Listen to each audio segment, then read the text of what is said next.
Okay, we are in Shaar Daled, Perek Ches. Let me just open my fan, I'm sorry.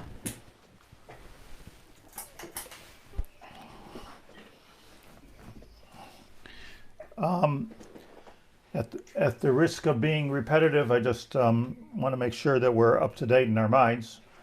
And that is that the Gemara says Yiras Shamayim gives at least two metaphors for what Yiras Shamayim is, and we spent a lot of time on this.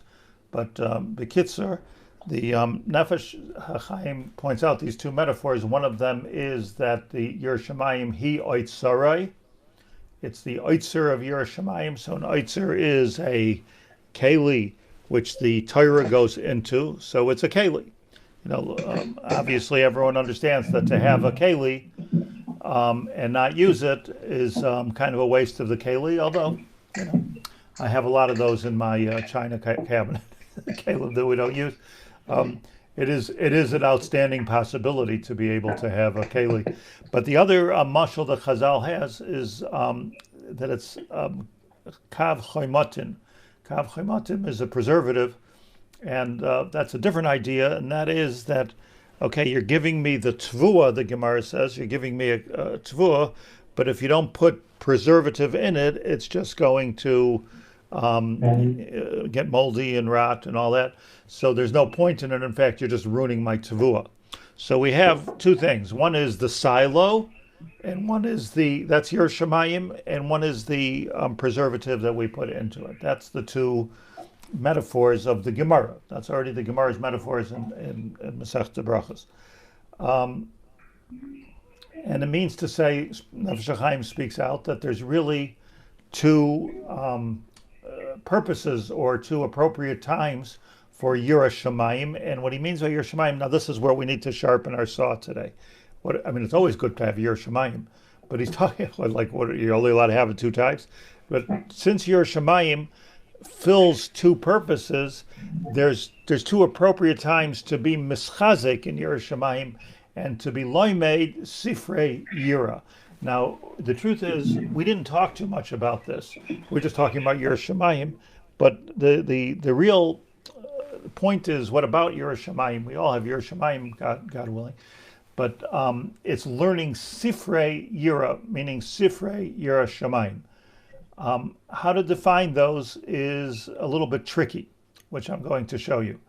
But let's, for simplicity's sake, let's say Rabbi Yisrael Salanter ordained the Mesilas Yesharim, which was written by the Ramchal, as a sefer Yiras Shamayim. That's a sefer that people should learn. Clearly, so many sifrei Chasidus are sifrei Yiras Shamayim. Not to say that there isn't the Mekubalim say that the Mesilas Yesharim is Kulei Kabbalah. We look at it as a Mussar, but it's Kulei Kabbalah because it was written by the Ramchal, and it's actually, if you know the history, the Rabbanim in the time of the Ramchal forbade him to write any more Kabbalah Sfarim.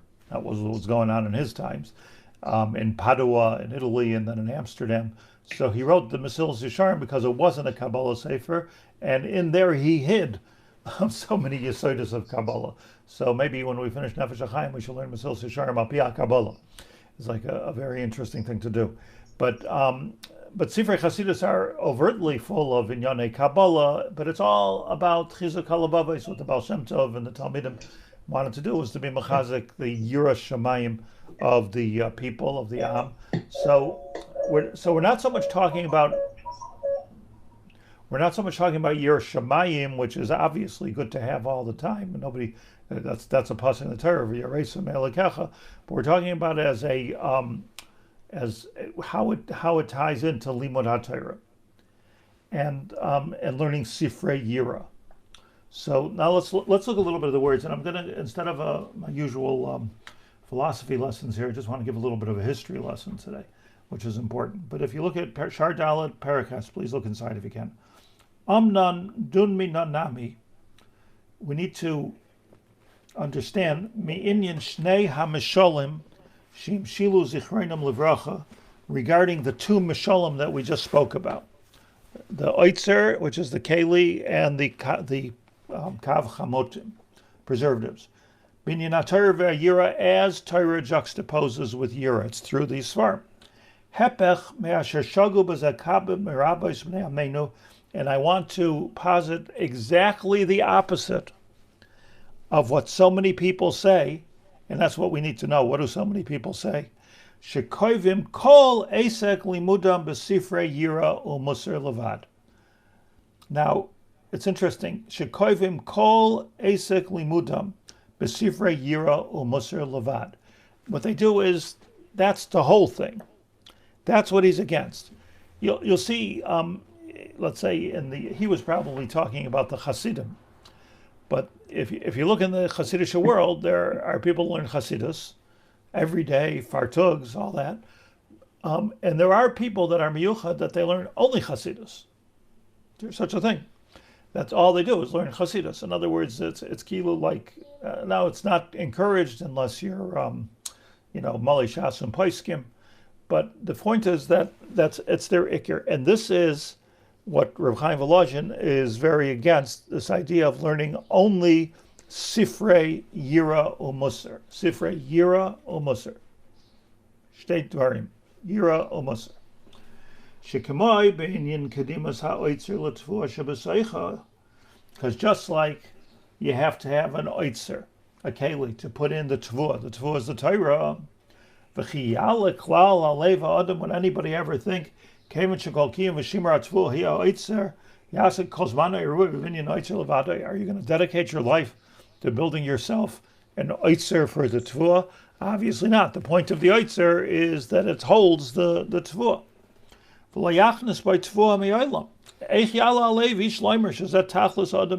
could you possibly say, he says, that the tachlis of a Jew is to learn only Mussar? In other words, Yer Shemaim is only a keli.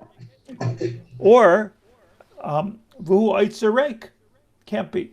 Also biyadai mikol amalei rak mitzvah achas shel Hashem alekecha tira, v'gam ein oleh Hashem oitzer klal. And even that is not an oitzer. If you're just doing Yer Shemaim, maybe you're makayim the mitzvah of Yer Shemaim independently, but it's not an oitzer. Like kivnu Rabbi Seinu zichronim levracha, b'ma'amarim zal, and now he's miyashiv a steer in Chazal before we go into it. Chazal say, Ein loy la kodesh baruch hu elo oitzer shel yira shemayim bilvad. So first of all, look at the diuk of oitzer shel yira shemayim. But that's all Hashem has. So it's mashma that that's a good thing unto itself. You don't need anything else. Ein loy la kodesh baruch hu elo oitzer shel yira shemayim. Just build the oitzer, just have yira shemayim. Mashma like the Mussarniks. So he says, halal oitzer yira, they're not talking about Chazal. We're talking about a yira, which is an independent value. They're talking about having a yira which is holding within it all kinds of crop. Mikra, Mishnah, Halachais, Shaar and Yanei Torah. Hayira hi Otzara Matov. U'mishameres she is kaimo. The Oitzer, the yira, is helping to keep the Torah there. It shouldn't get faripished. Aruchim ushnunim b'fiv. It should be clear. Harusim aliach luach libay. Mashemuchach u'muchar masha amru, and here on Miyashiv says Nefesh Hachaim Chazal of Ein lo ilakosh baruch hu dalet hamishal halacha bilvad. So which is it? Is it dalet hamishal Yer Shemayim, or is it dalet hamishal halacha? And the answer is it's a dalet hamishal Yer Shemayim, which has in it the dalet hamishal halacha.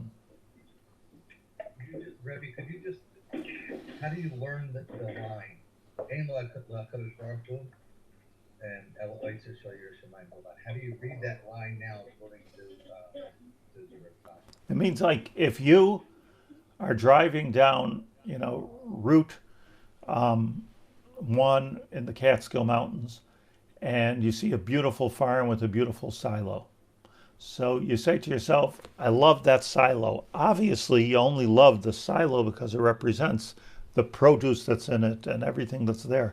It's not, nobody likes a silo, So the point is to have a silo. So that's what he means, that I love that storage bin of Torah, which is called Yer Shemayim. So if you're looking at it from the outside, So Hashem loves the Yiras Shamayim. If you're looking at it from the inside, He loves the Torah, and that's how you're miyashiv the stira. In other words, because it's not a silo if it doesn't have the Torah inside. It's not a silo. It's a garnished. What is it? What is it? Which is very, very strong words, by the way. But to say the Yiras Shamayim is not an independent mila is a very strong and very negative statement, and that's why I want to focus that really what he's talking about is when you make that into your whole life is Yiras Shamayim sifrei yira. That's I'm a Mussarnik, like I'm learning Mussar, and you're not using the Mussar properly. So it's like eating a bunch of preservatives. Instead, you're going to eat preservatives instead of eating food. No, the food has to have preservatives, but you don't just eat preservatives. That's not the preservatives will kill you. They'll kill you. So I was thinking not exactly the same thing, but I used to, they have these pills that you take before a fast day. And you take the pill and you don't get hungry, right? What's it called? Somkal or something like that. So it's a gewaldic, if you take it before the fast day, before Tisha B'Av, and you don't get hungry on Tisha B'Av. So l'chara, you could take it just every day, then you don't have to eat anymore. Finish, take 2 pills and you don't have to eat. So the answer is nishket eitzah. You need to have nutrition. You need to have eitzah. So whatever it's doing. I'm not sure the chemistry of it.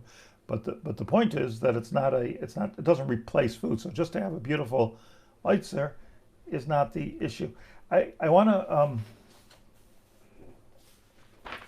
because I tend to get pulled off on tangents. Let me just finish the word so we know we finished the paragraph. B'chayadua b'shayrish hadavar. It's known in the Shayrish Hadavar inyan shnei abachina shel Torah v'Yiras Shamayim b'midas ha'elyonim, that if you look at the spheroids of Keser, Chesed, Gvura, Tiferes, Netzach, Chod, Yesod, Malchus. If you look at that whole picture of the spheros that we're so familiar with because it's Spheros Omer, and you can look at my book. Where do Torah and Yiras Shamayim fit on that chart? And we've spoken about this, but here he says it again. Shebechinas hayira leis le megarmei klum. He alluded to this in Parak Vav, that Yira, Leis Lemer Garmei Klum, has nothing of its own. We spoke about it on Sunday. It means that, what that means is another way of saying the Yira, Yiras Shamayim, is a kinoi for Malchus. Yeah?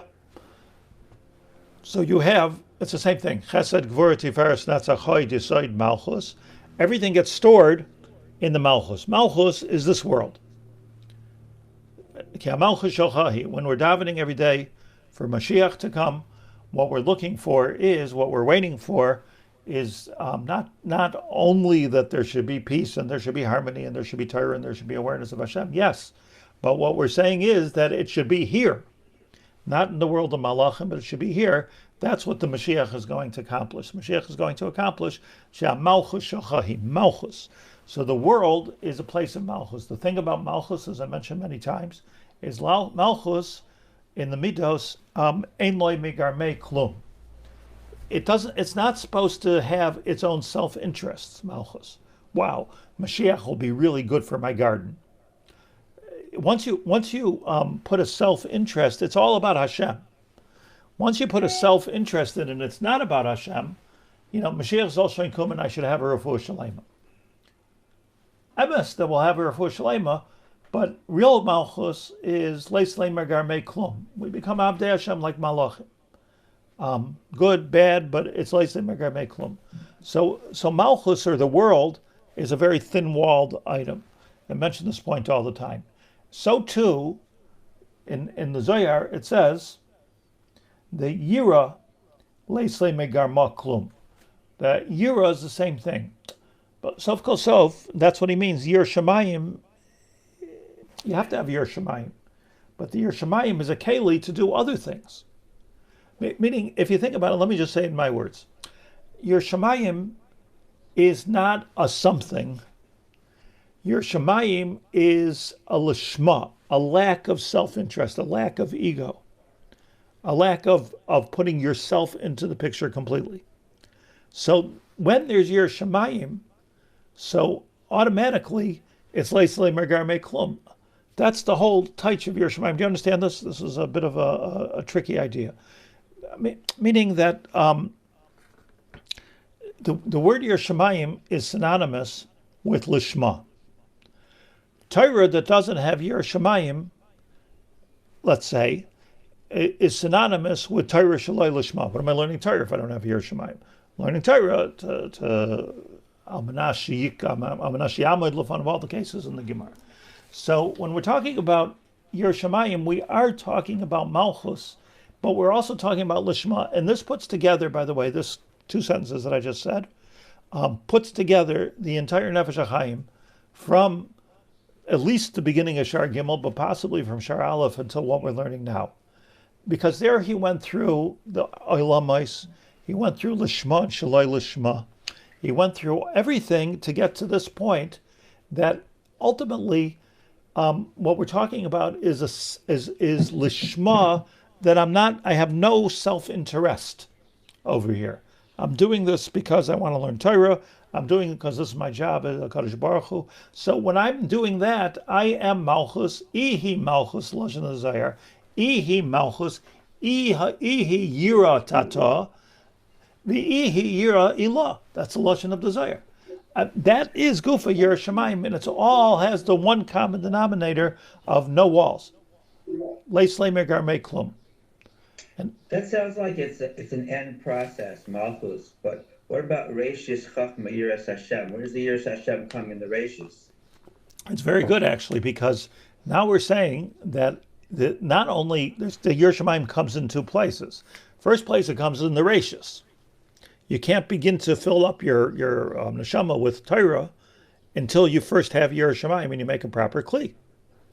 Ki yadua b'chol sifrei haChasidus, that if you're not a kli, then what are you doing? I was saying that, that on if it rains on Rosh Chodesh Iyar, so Ani Hashem Reifecha, so skula for refuah, and the Mekubalim went outside and they drank that water. So I'm not a Mekubal, but I also went outside because it was raining on Rosh Chodesh Iyar, and I said, let me get some of that water, and I opened up my mouth after Chapicha V'Amaleyu, and you want to know something? Bad kli, nothing came in. It's not a very, very difficult, a very, very shvera baisa. Like, you need to have a good kli before you can start to gather up all the brachas. So I'll give you another example, by the way. I think this is a very good mashal. Besides for Reishis Chachma Yiras Hashem, but the Chazal say in Pirkei Avos that Ein Lecha Kli Machzik Bracha Kemoi Hashalom. Right? So comes out a very interesting thing that shalom, we all know what shalom is. It means so many different things. But shalom is not a thing, say Chazal. Shalom is not a thing like coffee is a thing. Shalom is a kli. Ein lecha kli machzik bracha. In the shalom, you put stuff. And of course, we all understand this intuitively, that if you have a lot of money, if you have a lot of, you're surrounded by luxury, you're surrounded by beauty, but you don't have shalom, you can have the greatest meal in the world, but if you don't have shalom, you don't enjoy that meal, you don't enjoy that money. So that's the positive shot in Chazal of Ein Lecha Kli Machzik Bracha K'may HaShalom. The Gaon in Pirkei Avos, Vilna Gaon, he says that, look at, and by the way, this is brought, if you have a Siddur Agra at the end of Sim Shalom, by the Brach of Sim Shalom and Shmona Esrei, he brings there from the Avnei Eliyahu, which is the Gra. He says there that let's be medayik and understand that Shalom is a kli, and the kli is a kli of selflessness, of no ego. So you want to have bracha. What really Chazal are saying to you here, and it's so potent, if you want to have bracha, stop being in it for yourself. If you sit with your wife and, we have bracha, you satisfy me, I satisfy you. a food company, whatever it might be. You do not have a skula for shalom. You have a business relationship. But if it's all about,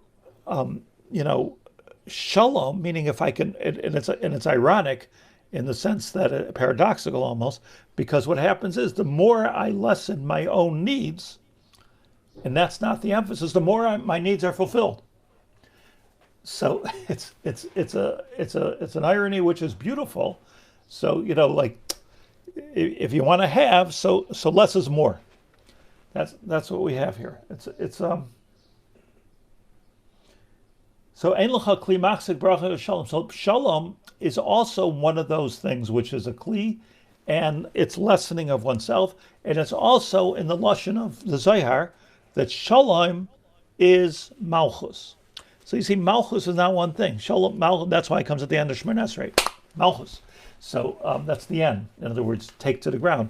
So what we're learning here is really from Chazal a very deep thing, and that is that when you get literally right down to it, what you want to have is the leis meikar meklum, and then Givaldik, all the bracha comes in, all the Torah comes in, everything comes in. So this is everything, all the happiness can come when I'm not in it for my happiness. Is it accurate to say that it's something that can't be achieved directly? So like what you were saying before, that it's not a thing. It's the result of. He seems to be saying it's a result of some kind of hachana. Thank you.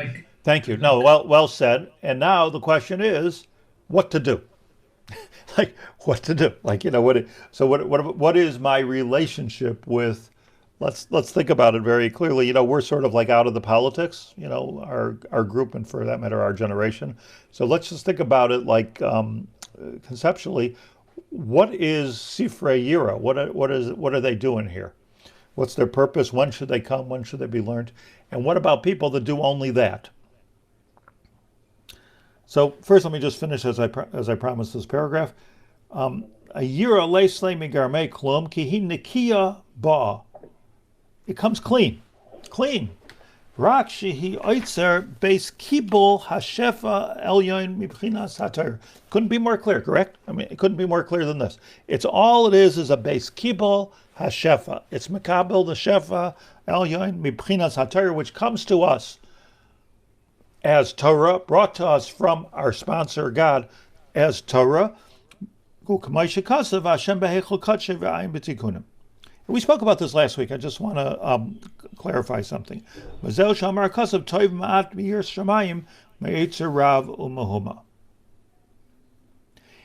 next parak, which I'm not going to read right now, and we're going to go through it fast on Sunday, he talks about that it is mutter sometimes, if you're having a hard time with your Shemayim, to stop your learning. Here, if you look, I want to explain something here, just a little bit of history, which I said I wanted to. It's interesting. Mussar, Sifrei Mussar, he's against. What's his lashon here?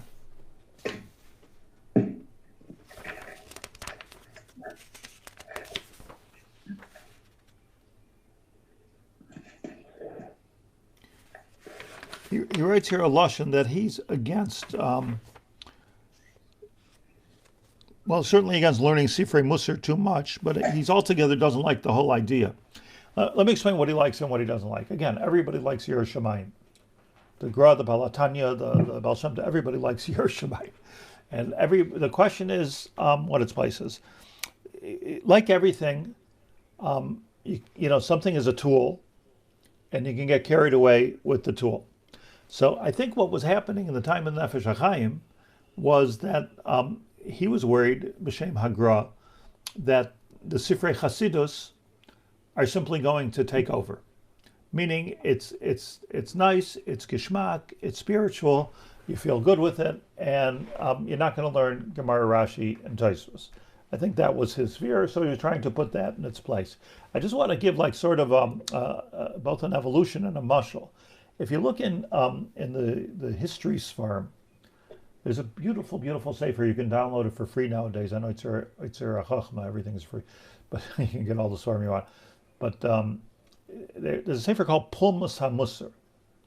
So there's a 4-volume set called Tznuas HaMussar by Rabbi Katz, and then he wrote a separate volume, not part of that set, called Pulmus HaMussar, and there he documents the. It's good read. It's a good read. He documents the history of machlokas when it came to Mussar. Now today in yeshivas, every yeshiva, every Litvish yeshiva learns Mussar. They have their 25-minute seder and they learn Mussar, whatever they learn. It's this machlokas doesn't happen anymore. In Brisk, by the way, they don't learn Mussar b'shita. It's a bit of a shocking thing. Not that they don't have Yerushalayim, but they don't learn Mussar. But just more recent history was Rabbi Salanter, when he was the Rav of Vilna. Just a very brief history here.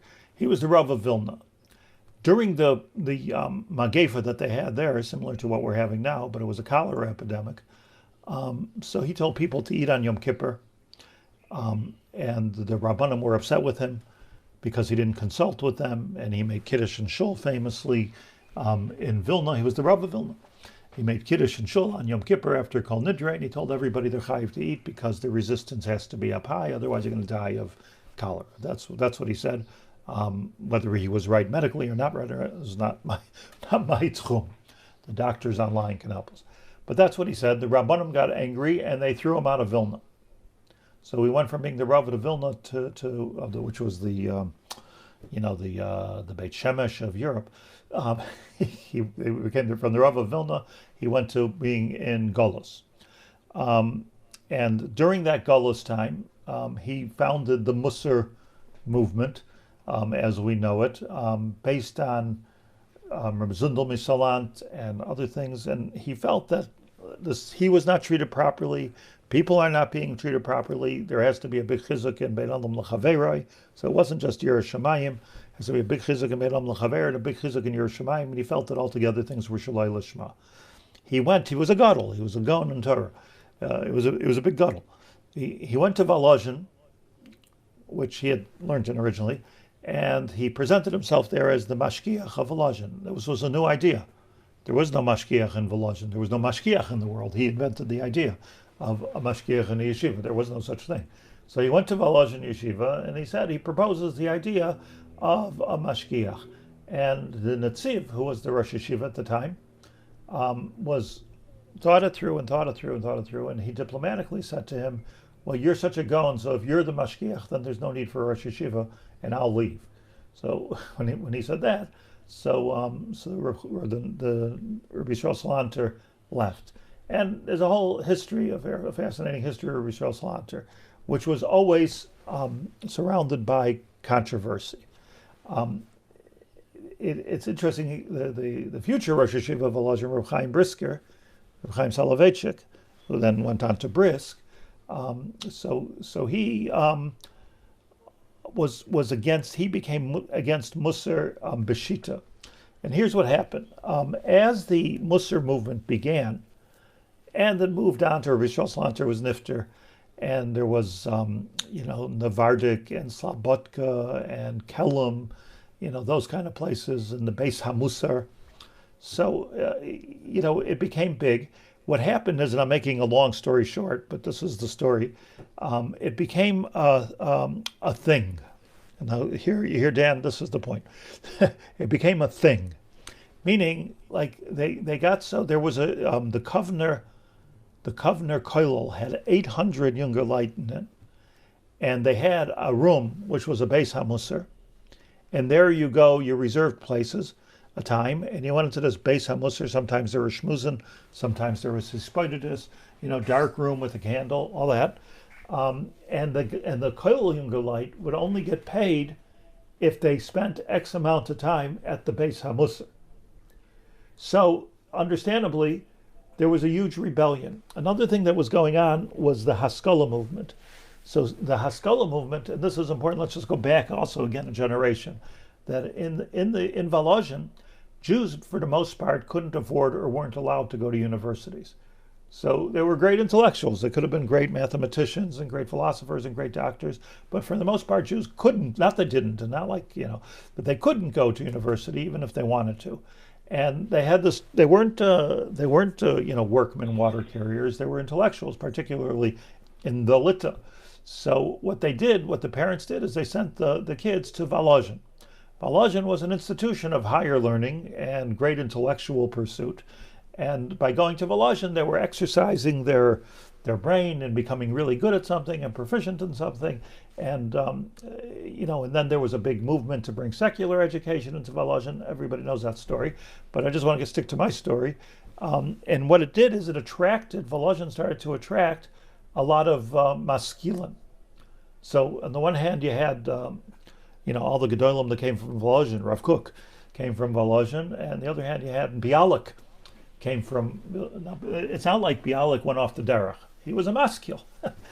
those were maskilim, and there were many, many of them.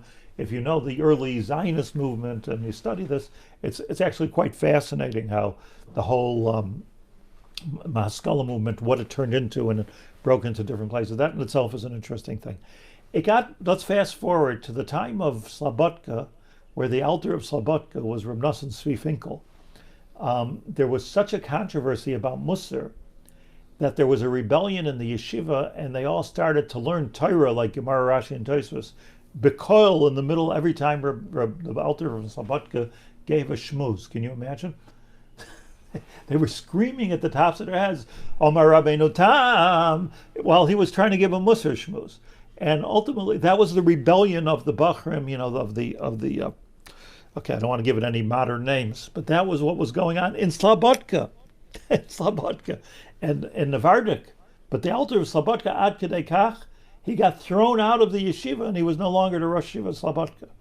So it's a mistake in history to think that Reb Tzvi Finkel was the elder of Slobodka, and that's why they called him that, but he wasn't the Rosh Yeshiva Slobodka anymore. And he went and he started his own yeshiva, took 60 Bachrim with him, called Knesset Yisrael. And Knesset Yisrael eventually morphed into Chevron, and then Chevron Yerushalayim. That's what it was. It was a different yeshiva. And there was machlokes about the Mussar movement.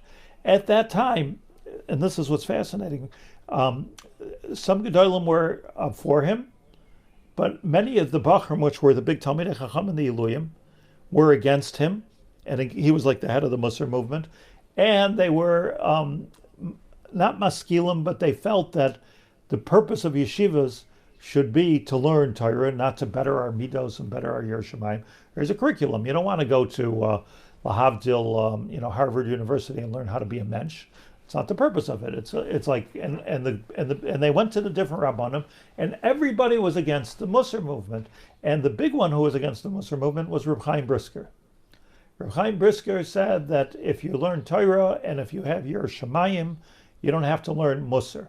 He was writing. There's a letter in Birchas Shmuel of Reb Baruch Ber, where Reb Baruch Ber writes against a group in, I can't remember where they were, in Kovna maybe, but he wrote a letter against a group that set themselves in a room privately for 40 days and 40 nights and learned only Choivas Halvavos.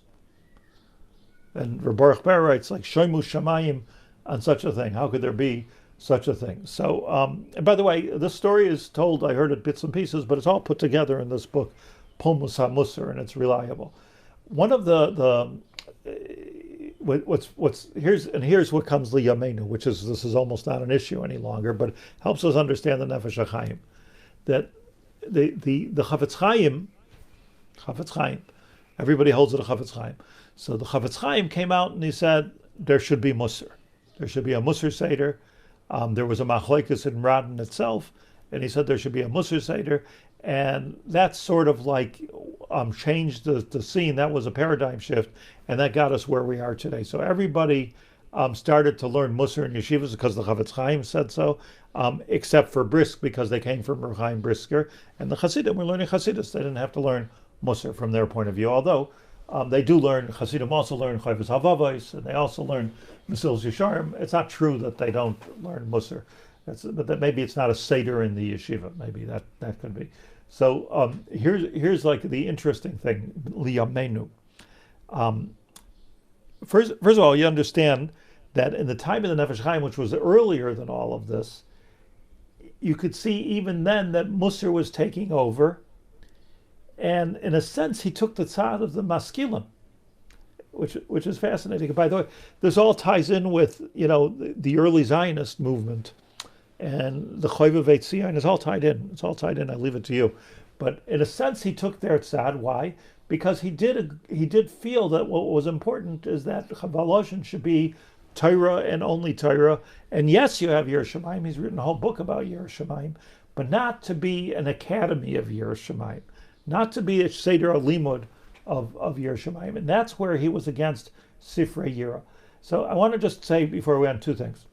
And I'm hoping you're appreciating my history lesson, even though it's not straight into the Nefesh Hachaim. But first of all, what's important to know is that when they talk about Yerushalayim and Sifrei Yira, they're not talking about Agadata. This idea of skipping, learning Gemaras and skipping the Agadata is simply silly. There are no Gedolim anywhere in history that said to do that. Not the Gra, not the Baal Shem Tov, not the Sfardim, nobody. Everybody says you learn a Masechta, you go straight through. So why do they skip it in yeshivas? Because yeshivas are not about learning Torah. So yeshivas are about learning how to learn Torah, and there's a certain curriculum, and the curriculum has to do with 7 or 8 sugyas in 7 Masechtas that are teaching us how to learn, and it's very, very valuable to learn Migo and Yerushalayim Midas and Yerush Midas. But it's got nothing to do with learning Torah. It's learning Torah. Nothing to do. I'm sorry, that's kind of sharp. But in other words, Rabbi Yaacov Haber, I remember was hearing him say that until 20 you learn how to learn. When Svansik, hebt on learning. Of course you have to learn everything. I think I saw here. Let me just take a minute of your time. Chazon Ish writes in the Igrois Chelik Aleph Siman Tesvav, Nirtoyim anachnu lishmoya. He says, I'm shaken up by hearing Hatolas Safek b'divrei Chazal bein b'halacha bein b'agada, to make any kind of distinction at all in learning Torah between halacha and agada. V'hi kishmo shel giduf Rachman al-Litzlan, it's apokarsis. V'anoita b'zehu lefi kabbalasenu kekoiver b'divrei Chazal. If you say, that's an agadata, that's a koifer b'divrei Chazal. Ushchitasei nevela, if he shecht something, it's treif. Upasa le'edus, v'oid.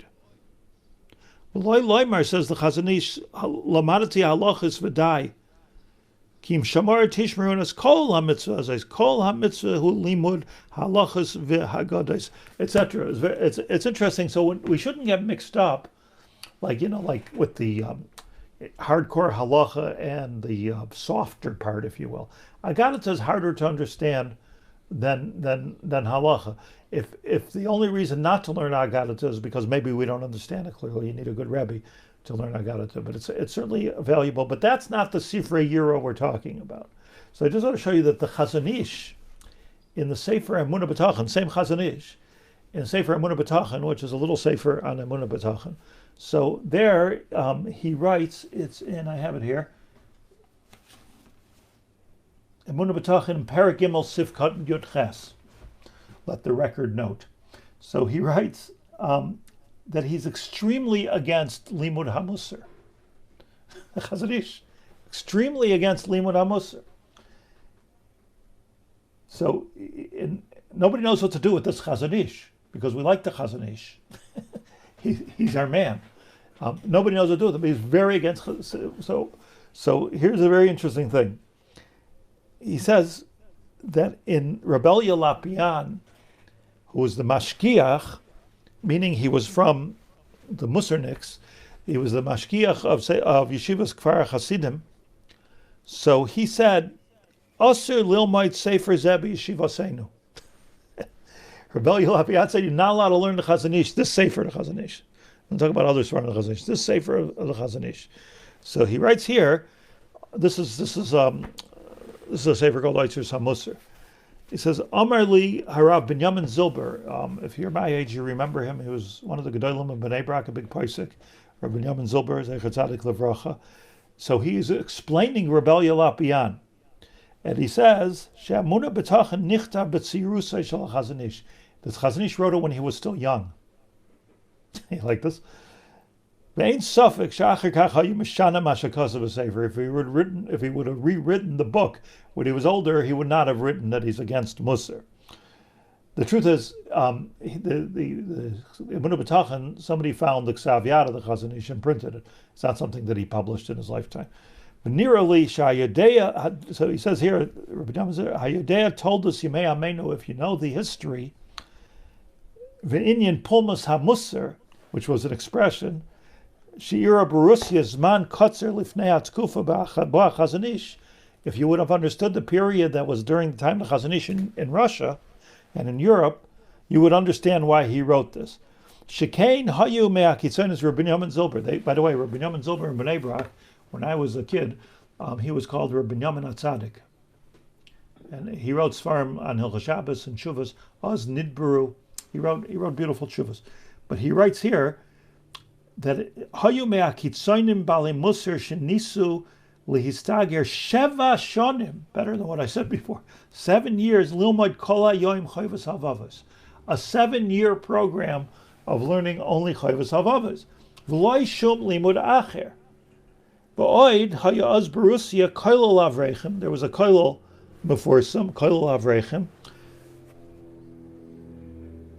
Sham Chilku Es Kaspe Atzmicha, he's saying over what I said in the Lefi Madad Shamihu Akavei Itim Bebeis HaMussar. HaChazon Ish Ratza Labia b'Maimorei Hanal Shlo Yitachin Godel b'Mussar Yimenena Godel b'Havayis D'Abaya V'Rava. So the Chazon Ish was coming off that movement, and this is a lesson in a Mussar Haskell, I think, for all of us, for me especially, that it's extremely important to, when you take out these very strong shitas of the Gedolim of previous generations, to understand the context in which they were said, in the context in which a lot of times those things are reactions. It's and you got to be very careful, because if you don't understand them as reactions or Slashem, or just things that are for now, history will make a very big mistake, because you'll get tripped by history into doing things which are not the Ratzon Hashem. I believe that we live amongst all kinds of things that we do, minhagim. We can make a list of things which you can't say, well, that's the minhag. Let's say, God willing, this whole corona thing will be over. So my minhag is to daven on my porch with my slippers on. That's what my father did, and that's what I'm going to do. Our minhag is not to shake hands. We don't shake hands in shul. So, I mean, it's you have to know. Maybe we'll never shake hands again. I don't know. Nobody knows exactly what's going to happen. But we got to be careful that what all the Gedolim and Rabbanim are saying now. I just went through last night. I read through. There's a 90-page kuntras of Rav Asher Weiss, and he writes in the Akdama. He says, I'm saying Torah, I'm saying Piskei Halacha, but you should read this, Mamash. You should read this. But he says that not to take it like this is according to this moment, and even mitoch the Corona. It's called kuntras HaKorona. Even mitoch the Corona, things are changing from day to day. So I'm telling you the halacha for today. So what's interesting here, I'm just getting back Linyanenu, and with this I'm ending, that the Chazon Ish was against Mussar, but he wasn't against Mussar. The Chafetz Chaim was for Mussar. The Chazon Ish was a Talmud of Reb Chaim Brisker, and the Chazon Ish, and the Chafetz Chaim. He was a big. He wrote Gil Yonas Chazon Ish al Reb Chaim, so he knew Reb Chaim very, very well, who was against Mussar. But this was all a political, if you will, against something becoming too extreme at its time. And I think, by the way, which is not Nogeya today. It's not Nogeya. Nobody's getting so extremely involved in Mussar, maybe some kat someplace, but it's not the real thing. And it's the same thing with Chassidus. All the machlokes that took place against Chassidus, and it was all because it was becoming too much of a thing. So let me end up with this, that it's all Yiras Shamayim. And Yiras Shamayim, leislei megarmei klum. It's not supposed to become a thing. It's supposed to be the keli and the preservatives which help us grow. And if you just keep that perspective, then you can do what I attempt to do, and it's a really good thing. I want to give this over usually, that you can try to become a Baki in Mussar, try to become a Baki in Chassidus, try to become a Baki in Ben Ish Chai. So many drachim of your Shamayim and of Torah and of learning that, you're free. We're emancipated. And you don't have to be stuck in a machlekes of the War of 1812. You don't have to do that. Okay, that's my political recording for today. Everybody should have a Yom Tov and a good Shabbos, and we'll meet Amir Hashem on Sunday. By the way, davening in our